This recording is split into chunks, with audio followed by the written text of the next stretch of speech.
मध्य प्रदेश और राजस्थान में फर्जी कफ सिरप से हुई मौतों का मामला जहां एक तरफ अब उत्तर प्रदेश से जुड़ता हुआ दिख रहा है, वहीं इसके तार रसूखदारों तक भी पहुंचते हुए नजर आ रहे हैं। इसकी तह तक पहुंचते पहुंचते कई राज्यों की पुलिस और एसटीएफ को महीनों लग गए। लेकिन यह कहानी सिर्फ एक जहरीली दवा की नहीं है जिसने कई जिंदगियों को लील लिया, बल्कि एक ऐसे संगठित सिंडिकेट की है जिसने दवा, नशा, हवाला, तस्करी और राजनीति को साथ लाकर कैसे मौत का सौदा किया। वहीं जैसे ही जांच एजेंसियों ने इन केसों को खंगालना शुरू किया, वहीं से उत्तर प्रदेश के इस नेटवर्क का असली चेहरा सामने आया। इस जांच की शुरुआत अप्रैल 2024 में हुई, जब लखनऊ के सुशांत गोल्फ सिटी इलाके में जांच की गई। यहां पुलिस ने अवैध रूप से बेची जा रही कोडेन कफ सिरप की बोतलें पकड़ी थी।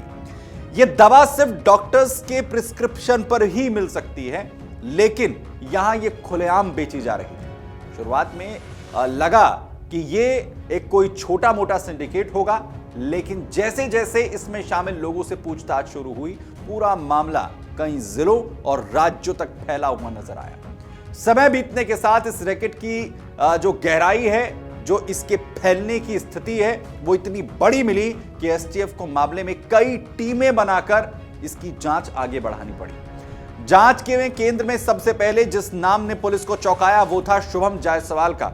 ये वो व्यक्ति निकला जिसने पीछे से पूरा नेटवर्क चलाया। उसने कई फर्जी कंपनियां बनाई, भारी मात्रा में कफ सिरप खरीदा। उसके गोदाम उत्तर प्रदेश से लेकर बिहार और झारखंड तक भी है।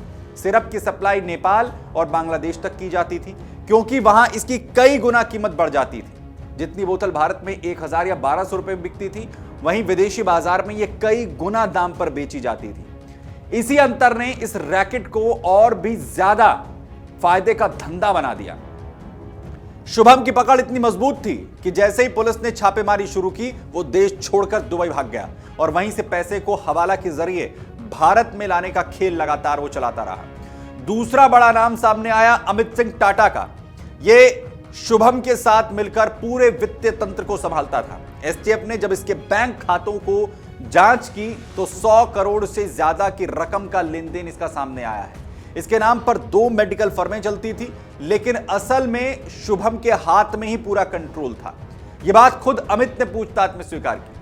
तस्करी के पैसों से इसने गाड़ियां, प्रॉपर्टी और साथ ही पॉलिटिक्स में अपनी पकड़ मजबूत की। जैसे जैसे एसटीएफ ने आरोपियों के फोन, लोकेशन और सोशल मीडिया की जांच की, कई तस्वीरें सामने आई जिसमें आरोपी कुछ बड़े नेताओं के साथ, जो पूर्व सांसद हैं उनके साथ भी जो तस्वीरें हैं वो सामने आई। तस्वीरों में आरोपी तरह तरह के कार्यक्रमों में नजर आए। कई मौकों पर जो सांसद हैं, विधायक हैं, वो इसे अपना छोटा भाई बताते हुए नजर आए। हालांकि जिन पूर्व सांसद और विधायक का नाम सामने आया, वो अब इस पूरे मामले को लेकर सफाई देते हुए दिख रहे हैं। साथ ही साथ वो ये कह रहे हैं कि ये पूरा मामला सिर्फ और सिर्फ राजनीति से प्रेरित है और उन्हें बदनाम करने की साजिश की जा रही है। इतना ही नहीं, वो इस पूरे मामले की जांच की मांग भी अब कर रहे हैं। इधर विभोर राणा, विशाल सिंह और बर्खास्त सिपाही आलोक सिंह जैसे नाम भी अब सामने आए हैं, जो इस नेटवर्क की सप्लाई चेन से जुड़े हुए थे। सहारनपुर और दूसरे जिलों में छापेमारी के दौरान इनके पास से सिरप, हथियार और संदिग्ध कागजात मिले हैं। अलग अलग जगहों पर रेड में जो लॉजिस्टिक रूट है वो बहुत चौंकाने वाला है। सिरप को हिमाचल प्रदेश से निकलकर उत्तर प्रदेश के बॉर्डर के जरिए अलग अलग शहरों में पहुंचाया जाता था, छोटे गोदामों में छिपाया जाता था और वहां से धीरे नेपाल, बिहार, झारखंड और उसके बाद बांग्लादेश भेज दिया जाता था।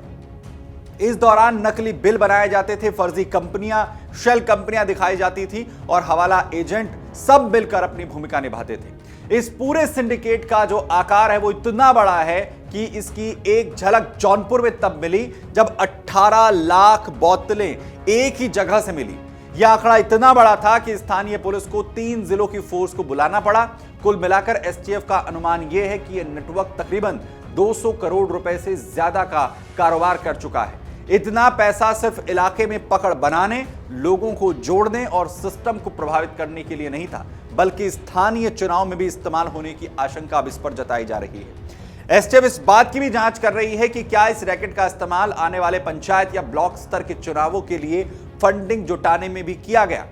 जांच अब इस मोड़ पर है जहां एसटीएफ और ईडी अब दोनों मिलकर बैंक रिकॉर्ड्स खंगाल रहे हैं। हवाला चैनल्स की जांच हो रही है। विदेशी यात्राओं और फर्जी कंपनियों का फॉरेंसिक एडिट जो है वो भी किया जा रहा है। शुभम को वापस भारत लाने की कोशिशें भी तेज हो चुकी हैं। कई नए नाम सामने आए हैं जिन पर निगरानी रखी जा रही है। राजनीतिक लिंक केवल तस्वीरों तक सीमित नहीं है, उससे भी कहीं ज्यादा गहरे बताए जा रहे हैं। आपको बताएं कि यह अगले कुछ हफ्तों में पूरी तरीके से साफ होगा, लेकिन अभी तक जो सामने आया है उसने इस पूरे सिंडिकेट के खेल को खोल कर रख दिया है, जो कितने ही मासूमों की मौत का जिम्मेदार है। अगर आप ये वीडियो YouTube पर देख रहे हैं तो हमारे चैनल को सब्सक्राइब कर बेल आइकन दबाएं और Facebook पर देख रहे हैं तो हमारे पेज को लाइक करें।